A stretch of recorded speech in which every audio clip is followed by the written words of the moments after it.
وَأُوحِيَ إِلَيَّ هَذَا الْقُرْآنُ لِأُنذِرَكُم بِهِ وَمَن بَلَغَ، اور یہ بھی ان سے کہہ دو کہ اللہ نے مجھے قرآن وحی اس لیے کیا ہے تاکہ اس کے ذریعے میں تمہیں بھی ڈر سناؤں اور جس تک بھی یہ کتاب پہنچ جائے۔ ان الحمد للہ نحمده ونستعینه ونستغفره ونعوذ باللہ من شرور انفسنا ومن سیئات اعمالنا، من يهده الله فلا مضل له ومن يضلل فلا هادي له، واشهد ان لا اله الا الله وحده لا شريك له واشهد ان محمدا عبده ورسوله، اما بعد فان خير الحديث كتاب الله وخير الهدي هدي محمد صلى الله عليه واله وسلم، وشر الامور محدثاتها وكل محدثة بدعة وكل بدعة ضلالة وكل ضلالة في النار۔ اعوذ باللہ السمیع العلیم من الشیطان الرجیم من ہمزہ ونفخہ ونفثہ، بسم اللہ الرحمن الرحیم۔ رب اشرح لی صدری ویسر لی امری واحلل عقدۃ من لسانی یفقہوا قولی، بسم اللہ الرحمن الرحیم۔ ان اللہ وملائکتہ یصلون علی النبی یا ایہا الذین آمنوا صلوا علیہ وسلموا تسلیما، اللہم صل علی محمد وعلی آل محمد کما صلیت علی ابراہیم وعلی آل ابراہیم انک حمید مجید، اللہم بارک علی محمد وعلی آل محمد کما بارکت علی ابراہیم وعلی آل ابراہیم انک حمید مجید۔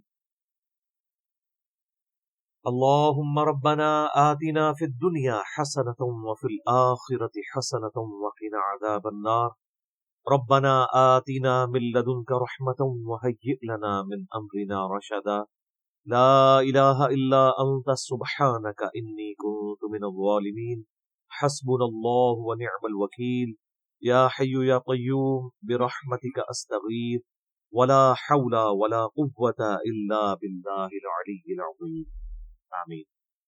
الحمدللہ آج 22 دسمبر 2019 کو سنڈے کے دن قرآن کلاس نمبر 9 میں ہم انشاءاللہ تعالی سورۃ البقرہ کی آیت نمبر 6 سے آنورڈ سٹارٹ کریں گے۔ پچھلی کلاس کے اندر ہم نے سورۃ البقرہ کی پہلی 5 آیات کور کی تھیں اور بڑی ڈیٹیل کے ساتھ اس سورت کا تعارف بھی سنا تھا۔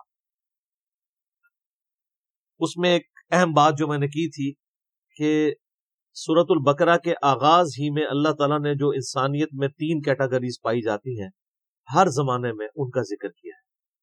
نمبر 1 ایمان والے لوگ جو بات قبول کر لیں، نمبر 2 وہ لوگ جو کفر کی روش اختیار کیے ہوئے ہیں، اور نمبر 3 منافقین۔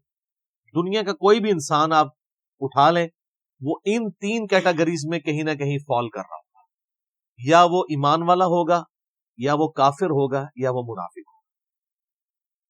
اب منافق میں بھی 2 قسم کے منافق ہیں، ایک وہ ہے جو واقعتاً منافق ہیں، جن کو ہم اعتقادی منافق کہتے ہیں، یعنی اوپر انہوں نے اسلام کا لبادہ اوڑھا ہوا ہے لیکن اندر سے وہ کفر چھپائے ہوئے ہیں اپنے اندر۔ ایسے لوگ بہت خطرناک ہیں، اور ایسے لوگ صرف نبی صلی اللہ علیہ وآلہ وسلم کی مبارک زندگی ہی میں آئیڈینٹیفائی ہو سکتے تھے جب تک وحی کا سلسلہ جاری تھا۔ آج کی ڈیٹ میں ہم کسی کو منافق اعتقاداً تو نہیں کہہ سکتے، ہمیں نہیں پتا کہ اندر سے کوئی کیا ہے، ہم اس کے ظاہر کے اوپر بات کریں۔ لہذا یہ معاملہ تو اب قیامت تک کے لیے بین ہو گیا کہ کوئی مسلمان کسی دوسرے مسلمان اہل قبلہ کو اہل کلمہ کو منافق کہتے ہیں۔ رہا عملی منافق تو معذرت کے ساتھ مسلمانوں کی اکثریت عملاً منافق ہو چکی، کیونکہ بخاری اور مسلم میں جو منافق کی 4 نشانیاں بیان ہوئی ہیں وہ آلموسٹ میجارٹی مسلمانوں میں پائی جاتی۔ نمبر 1 بات کرے تو جھوٹ بولے، اسی طریقے سے نمبر 2 کبھی اس کا جھگڑا ہو جائے تو گالی گلوچ پہ ہوتا ہے، امانت رکھی جائے تو خیانت کرے۔ تو یہ عملاً پریکٹیکلی مسلمانوں میں منافقت پائی جاتی ہے۔ اس کے باوجود ہم ایسے لوگوں کو بھی منافق نہیں کہیں گے بلکہ کہیں گے کہ ان کا عمل منافقانہ ہے، عقیدے میں مسلمان ہے۔ تو اس کے لیے ٹرم ڈیوائز کی گئی ہے عملی منافق۔ اچھا، عملی کافر بھی ہو سکتا ہے کوئی مسلمان۔ صحیح مسلم میں 246 نمبر حدیث ہے، بندے کے کفر اور اسلام، شرک اور ایمان کے درمیان فرق نماز ہے۔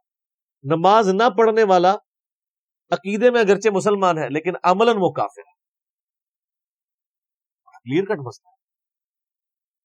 سورہ روم کے اندر آیا نا، وَأَقِيمُوا الصَّلَاةَ وَلَا تَكُونُوا مِنَ الْمُشْرِكِينَ، اور نماز کو قائم کرو اور مشرکین میں شامل نہ ہو۔ یعنی نماز قائم کرنے والا مسلمان ہے اور نماز کو چھوڑنے والا عملاً تو وہ مشرک ہے، عقیدے مسلمان ہے اس لیے ہم اس کی تکفیر نہیں کریں گے۔ تو کافر بھی دو قسم کے ہیں، عملاً کافر اور اعتقاداً کافر۔ اعتقاداً کافر تو ظاہر ہے کہ جو خود اپنے آپ کو کافر بول کے کہہ رہے ہیں کہ ہم اللہ کو، رسول کو، آخرت کو یا قرآن کو نہیں مانتے، وہ ہمارے سامنے کرسچنز ہوں، جوز ہوں، بدھسٹ ہوں، ہندو ہوں، لیکن عملاً جو کافر ہیں مسلمانوں میں، آپ کو پاکستان جو اپنے آپ کو ہم کہتے ہیں جی اسلام کا قلعہ ہے، یہاں پہ بھی اکثریت جو ہے وہ بے نمازی ہے، لیکن پاکستان کے شناختی کارڈ میں وہ مسلمان ہے، اللہ کے ہاں وہ مسلمان نہیں ہے۔ یہ بڑا خطرناک ہے۔ تو یہ تین کیٹیگریز ہر زمانے میں پائی جاتی۔ ایمان والوں کے حوالے سے میں نے پچھلی دفعہ بڑی ڈیٹیل سے ڈسکشن کی تھی، آج اگلی دو کیٹیگریز انشاءاللہ ہم کور کریں گے، اور اس میں بھی آپ حیران ہوں گے کہ کافروں کے بارے میں صرف 2 آیات آئی ہیں، اور اس کے بعد مسلسل کئی آیات منافقین کے بارے میں۔ ایمان والوں سے متعلق 5 آیات ہیں، کافروں سے متعلق 2 آیات ہیں، 7 ہوئی۔ اب اس کے بعد اگر آپ دیکھیں منافقین کا سلسلہ شروع ہوگا آیت نمبر 8 سے لے کر آیت نمبر 20 تک۔ یہ کتنا خطرناک معاملہ ہے۔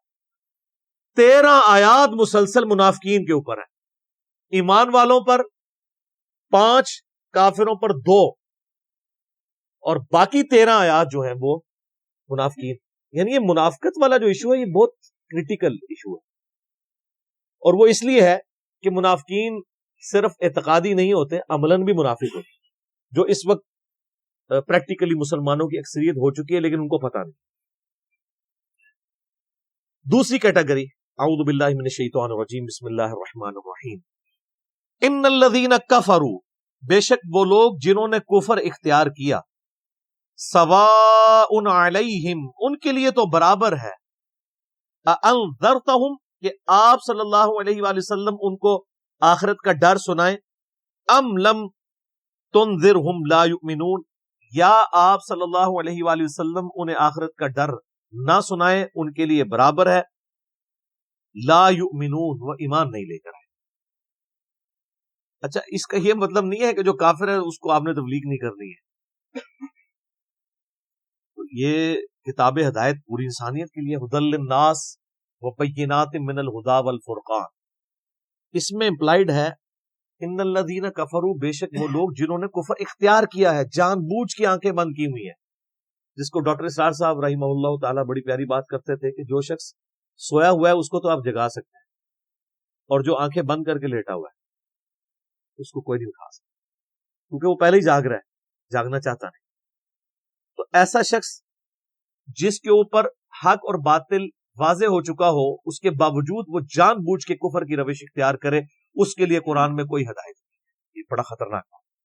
تو اس سے مراد وہ کافر ہیں کہ جو حق جاننے کے باوجود جان بوجھ کے اپنی قبیلے کی حمایت کے اندر، اپنی نسلی تعصب کے اندر، یا جیلسی فیکٹر کی وجہ سے، جس طرح یہودی تھے، نبی صلی اللہ علیہ وآلہ وسلم کو ماننے سے انکار کر دیا، وہ سب کے سب اس کیٹیگری میں فال کرتے۔ ان کے لیے اب آپ ان کو تبلیغ کریں نہ کریں، ان کے لیے برابر ہے، وہ ایمان نہیں لے کر آئیں۔ ختم اللہ علی قلوبہم، اللہ نے ان کے دلوں پر مہر لگا، سیل کر دیا، یعنی سیل ہو گئی، اب کوئی چیز اس کے اندر داخل نہیں ہو سکتی۔ وعلی سمعہم، اور ان کے کانوں پر، وعلی ابصارہم، اور ان کی آنکھوں پر۔ غشاوۃ پردہ پڑ چکا، وَلَهُمْ عَذَابٌ عَظِيمٌ اور ان کے لیے بہت بڑا عذاب تیار کر رکھا ہے اللہ نے۔ وَلِعَوْذُ بِاللَّهِ تَعَالَى اللَّهُمَّ أَجِرْنَا مِنَ النَّارِ اللَّهُمَّ أَجِرْنَا مِنَ النَّارِ اللَّهُمَّ أَجِرْنَا مِنَ النَّارِ۔ اچھا، قرآن کا طالب علم جب اس طرح کی آیات پڑھتا ہے نا تو وہ پریشان ہو جاتا ہے کہ بھئی قرآن تو بہت سٹریٹ فارورڈ ہے، اور آپ دیکھ رہے ہیں کہ اللہ تعالیٰ کے مزاج میں وہ چیزیں نہیں ہیں جو آپ کو میٹھے میٹھے وائزین بتاتے ہیں۔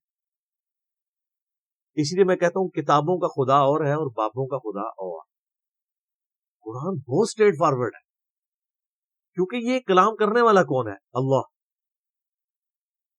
بے پرواہ ہے، اور وہ اسی پیشن کے ساتھ بات کرے گا تو آپ بھی اللہ کو سیریس لیں گے نا۔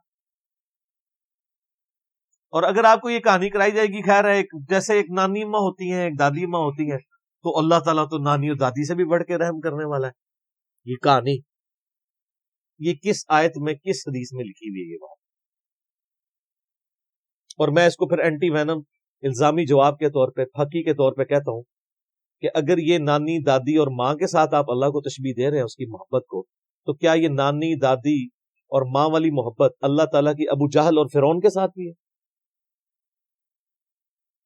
سارے کہیں گے نہیں۔ تو جو کلمہ پڑھ کے اللہ کے نافرمان اور باغی ہے ان کے ساتھ بھی ہے؟ جو اللہ کی طرف رجوع لے آئے ان کے لیے پورے قرآن میں ایک آیت بھی ایسی نہیں ہے کہ جو اللہ کا باغی ہو، رجوع نہ لانے والا ہو، اللہ کہتا ہوں میں اس کو معاف کرنے والا ہوں۔ ہمیشہ یہ ہے کہ جو توبہ کر لے، اپنی اصلاح کر لے، رجوع لے آئے۔ یہ درجنوں آیات ہیں، وہ وقت کے ساتھ آئیں گی، ورنہ تو میں اسی آیت کے اوپر ہی پورا یہ لیکچر ختم کر دوں گا، پھر آپ کا وہ یہ مصحف تو پچھلا تو 9 سال میں ختم ہوا ہے، یہ 18 سال میں بھی ختم نہیں ہونا۔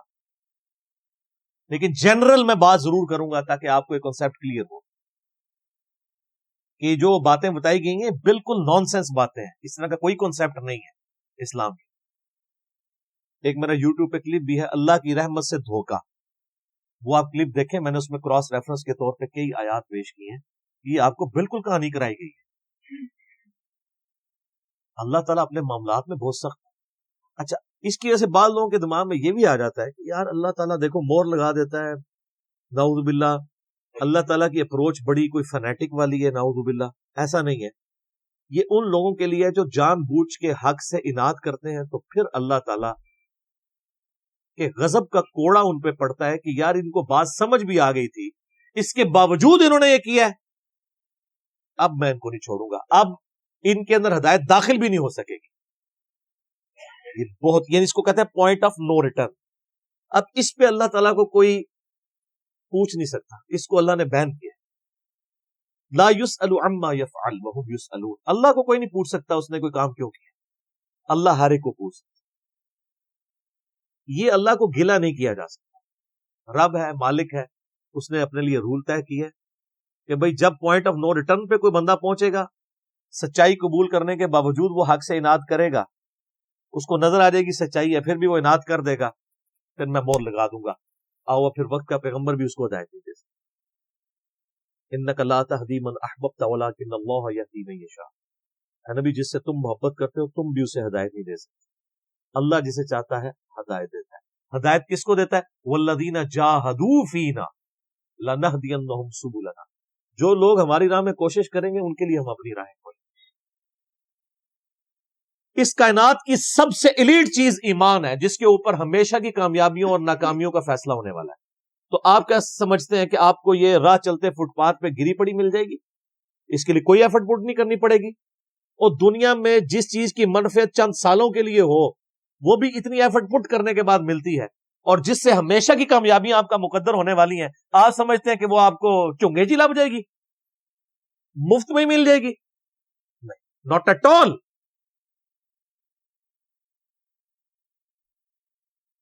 میری وائف نے جب پہلی دفعہ قرآن پڑھا، شادی کے بعد میں نے اس کو ایک قرآن کلاس ہوتی تھی رمضان شریف میں، تو میں نے کہا میں بچے وغیرہ میں دیکھوں گا، تم نہ صرف ایک دفعہ قرآن پڑھ لو تاکہ تمہیں پتہ چلے قرآن میں لکھا کیا ہوا۔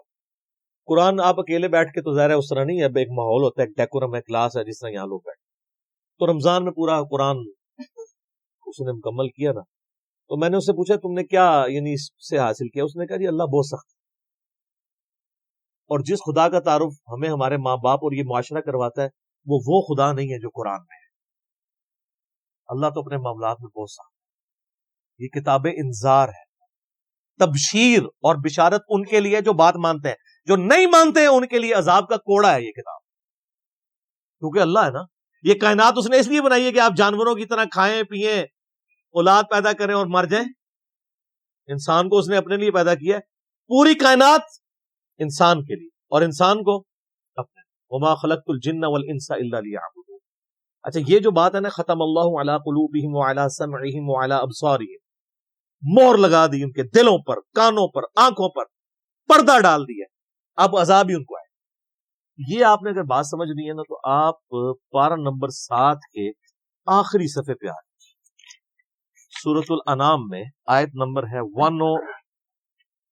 110، 7ویں پارے کی آخری آیت. آپ کے یہ بلو والے قرآن میں 142 نمبر پیج کی آخری آیت 110 نمبر. وَنُقَلِّبُ أَفْئِدَتَهُمْ وَأَبْصَارُهُمْ، ہم پھیر دیتے ہیں ان کے دلوں کو اور ان کی آنکھوں کو، عقل اور ان کی آنکھوں کو، کہ وہ حق بات قبول نہ کریں. حق سے اللہ فرماتا ہے کہ میں ان کو حق سے اندھا کر دیتا ہوں. کما لم یؤمنوا بہ اول مرہ، جس طرح کہ انہوں نے بھی تو پہلی دفعہ جب ان کے اوپر حق کھلا تھا انہوں نے ایمان لانے سے روح گردانی کی تھی نا، اب یہ چاہیں گے بھی نہ تو میں ان کو اسلام کی طرف نہیں آنے دوں. وَنَذَرُهُمْ فِي طُغْيَانِهِمْ يَعْمَهُونَ، اور میں ان کو چھوڑ دوں گا اپنی سرکشی میں بھٹکتے پھریں. وَلَوْ أَنَّنَا نَزَّلْنَا إِلَيْهِمُ الْمَلَائِكَةَ، اور اب اگر فرشتے بھی ان کے سامنے نازل ہوں، وَكَلَّمَهُمُ الْمَوْتَ، اور مردے قبروں سے نکل کے ان کے ساتھ بات کرنا شروع کر دیں. وَحَشَرْنَا عَلَيْهِمْ كُلَّ شَيْءٍ قُبُلًا، اور ہر چیز جن کا ان سے وعدہ کیا تھا ان کی آنکھوں کے سامنے آ جائے، قیامت بھی، عذاب بھی، سب کچھ بھی. مَا كَانُوا لِيُؤْمِنُوا، پھر بھی یہ ایمان نہیں لے گئے. یہ ہے سر کتابوں کا خدا. یہ نانی اماں، دادی اماں اور ماما نہیں ہے، یہ اللہ ہے. کتنی سختی کہ فرشتے بھی. اب مجھے بتائیں کسی سے مردہ نکل کے قبر سے کہے کہ میری تو پھینٹی لگ گئی ہے، آپ کو تو پوری زندگی نیند نہیں آنی ہے، لیکن اللہ فرما رہا ہے پھر بھی یہ مان نہیں لے گئے. کر لو جو کر، یہ اللہ کہہ رہا ہے.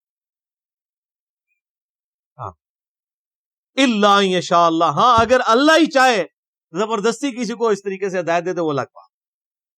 ولیکن اکثرہم یجہلون، لیکن اکثر لوگ جہالت کا شکار ہیں. وہ اپنی وشفل تھنکنگز کے اندر، امانیہم جنہیں کہا گیا ہے، وہ ان میں پھر رہے ہیں، پھرتے رہے. اللہ تعالیٰ اپنے معاملات میں بہت سخت ہے میرے بھائیو. اللہ کو سیریس لینے کی ضرورت ہے. ظاہر ہے اس کائنات کی ایک ہی حقیقت ہے، وہ اللہ ہے. اگر اس کو کوئی سیریس نہیں لیتا تو اللہ تعالیٰ کے لیے کیا ہے؟ وہ تو اپنے نبی سے 3 دفعہ قرآن میں کہلوا رہا ہے، قل انی اخاف ان عصیت ربی عذاب یوم عظیم. اے نبی تم فرما دو کہ بالفرض اگر میں بھی اپنے رب کی نافرمانی کروں تو مجھے خود اس بات کا ڈر لگا ہے کہ بڑے دن کا عذاب مجھے بھی آ پکڑے گا. جی سورۃ الانعام، سورہ یونس، سورہ الزمر، 3 سورتوں میں یہ ایک آیت 3 دفعہ آئی.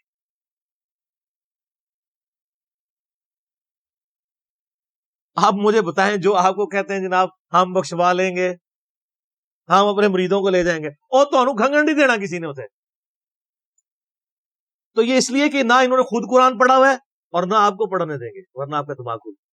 او جی گاڈ از آل لونگ، یہ کرسچنز نے بھی ایک دھوکہ دیا ہے نا، گاڈ از آل لونگ. تو میں نے ان کو بھی پھکی دی تھی کہ اگر گاڈ از آل لونگ ہے اور وہ آل لونگ کا کانسیپٹ پھر صوفیاء کے ہاں ادھر مسلمانوں میں بھی داخل ہوا، وہ جی اللہ کو ہماری نمازیں چاہیے. اور سر اللہ نے کب کہا مجھے تمہاری نمازیں چاہیے؟ اللہ کہتا ہے تمہیں تمہارے لیے نمازیں چاہیے، اللہ کے لیے نہیں، اپنے لیے. گاڈ از آل لونگ، او آل لونگ اس کے لیے ہے جو اس کا بندہ بن جائے گا، باغی کے لیے نہیں. تو پھر میں نے ان کو دنیاوی طور پہ ایک الزامی جواب، اینٹی وینم پھکی دی ہے کہ بتاؤ تمہارے دشمن کی بھی بیوی ہو اگر کوئی اور اس کے چھوٹے چھوٹے 4 بچے ہوں، کیا تم اپنے دشمن کے لیے خواہش رکھو گے کہ اس کی بیوی چھوٹے چھوٹے 4 بچے چھوڑ کے مر جائے اور اس کے بچے سوتیلی ماں کے ہاتھوں پٹتے رہے، ان کے مینٹل ماڈلز تک بدل جائیں؟ سارے کہیں گے نہیں نہیں. کیوں نہیں؟ دل پسیجتا ہے. اچھا آپ کا دل پسیجتا ہے اور آپ نے ہمیں یہ کہانی کرائی ہے کہ اللہ تعالیٰ ماں سے اتنے گنا اور دادی سے اتنے گنا اور نانی سے اتنے گنا محبت کرتا ہے، تو وہ اللہ روزانہ ہزاروں ایسی عورتوں کو موت کیوں دیتا ہے جن کے 4 چھوٹے چھوٹے بچے ہوتے ہیں؟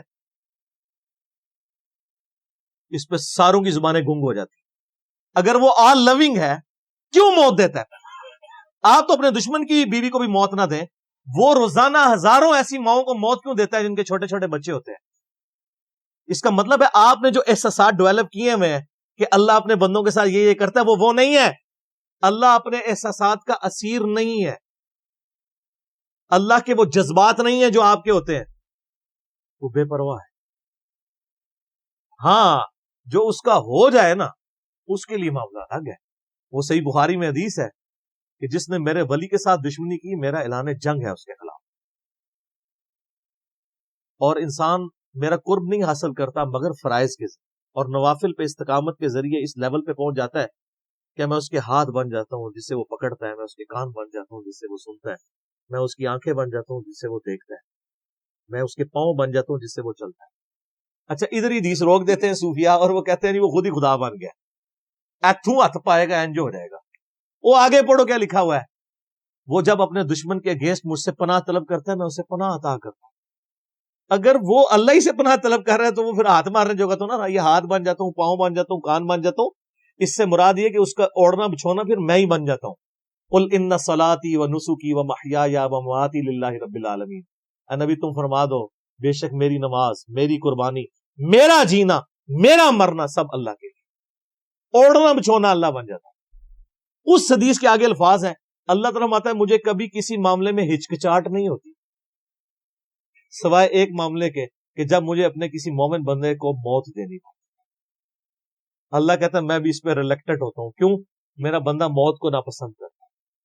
ظاہر ہے موت تو کسی کو بھی پسند نہیں ہے. انسان زندہ رہنا چاہتا ہے اور یہ اللہ نے انسان کی کوالٹی رکھی ہے کہ اسے زندہ رہنے کی خواہش ہے. اسی لیے اولیاء اللہ بھی جب خطاب کر رہے ہو نا وہاں پہ اسپیکر پھٹ جائے تو وہ بھی یوں کر جاتے ہیں لا حول علیہم ولا هم یحزنون. کیوں کرتے ہیں؟ یہ نیچرل اللہ نے رکھا ہوا ہے. کسی اولیاء اللہ کو کہنا یہ سامنے یہ بٹ صاحب کے پاس جو بندوق بڑی خطرناک سی انہوں نے تانی بھی ہے، کسی اولیاء اللہ کو کہنا پڑھ لے کلمہ میں چلان لگاؤں تو آپ دیکھ لیں اس کی کیا حالت ہو. یہ اللہ نے نیچرل رکھا ہوا. موت تو اللہ فرماتا ہے کہ میں بھی ریلیکٹڈ ہوتا ہوں. وہ اپنی موت کو ناپسند کر رہا ہوتا ہے اور میں اسے موت دے کے اپنے پاس لانا چاہتا ہوں. پھر کیا ہوتا ہے؟ پھر تو وہ قرآن پاک میں سورہ حمیم سجدہ میں ہے نا کہ ایسے لوگوں میں پھر فرشتے نازل ہوتے ہیں، ان کو بشارت دیتے ہیں موت کے وقت. اور پھر سنن ابی داؤد میں، سنن نسائی میں بڑی ڈیٹیلڈ احادیث ہیں کہ جب ایمان والے کی موت کا وقت قریب آتا ہے تو باقاعدہ اس کو آمادہ کیا جاتا ہے کہ وہ خود کہ میں مرنا ہے. وہ جب سب کچھ دیکھتا ہے وہ کہتا ہے ٹھیک ہے جان دو. پہلے نہیں کہتا جان دو. بڑا مشکل کام. پہلے کہنا کہ جان دو تو حضرت موسیٰ علیہ السلام تھپڑ کیوں مارتے ہیں اسرائیل کو؟ میرا وہ بھی کلپ چڑھا ہے نا بخاری مسلم میں حدیث ہے. تو یہ بہت سینسٹیو ایشو ہے. اللہ تعالیٰ کے بارے میں آپ اپنے دماغ کھول لیں. یہ آپ وہ کتاب کھول رہے ہیں جو بابوں کی لکھی ہوئی نہیں ہے کتاب. یہ اللہ کی نازل کردہ کتاب ہے. اس کو اسی طریقے سے سمجھنا ہے. شروع میں ہی آپ کا کانٹا نکل جائے گا تو آپ کو آگے قرآن سمجھنا آسان ہوگا. اللہ کے مزاج کو سمجھنا ہے اور یہ دماغ میں بات طے کر لینی ہے کہ بابوں کا خدا اور ہے اور کتابوں کا خدا اور. یہ آپ جو پڑھ رہے ہیں نا یہ وہ خدا ہے جس کا تعارف محمد رسول اللہ صلی اللہ علیہ وآلہ وسلم نے آپ کو کروایا. یہ وہ خدا ہے جس کا تعارف پیغمبروں نے کروایا اور پیغمبروں نے ان کتابوں کے ذریعے کروایا جو اللہ نے ان پہ نازل کی تھی. یہ مولانا روم کے مثنوی شریف والا خدا نہیں ہے، یہ قرآن شریف والا خدا ہے. وہ کہتے ہیں وہ مثنوی مولانا روم جو ہے وہ فارسی کا قرآن ہے. استغفر اللہ تو بولی ایڈیاں کہانیاں، ایڈے جھوٹ، اتنی انبیاء کی گستاخانہ واقعات اس کے اندر ہیں اور اس کو کہتے ہیں فارسی کا قرآن. سر فارسی کا قرآن وہی ہوگا جو قرآن کا ترجمہ فارسی میں شاہ ولی اللہ دہلوی نے کیا ہوا ہے. باقی وہ کہانیاں لکھتا رہے وہ قرآن نہیں بنتا. تو یہ ساری میں نے گفتگو شروع میں ہی کانٹا نکال دی ہے. وَمِنَ النَّاسِ مَن يَقُولُ آمَنَّا. لو جی اب منافقین کا یعنی اکثر مسلمانوں کا جو عملاً منافق ہو چکے ہیں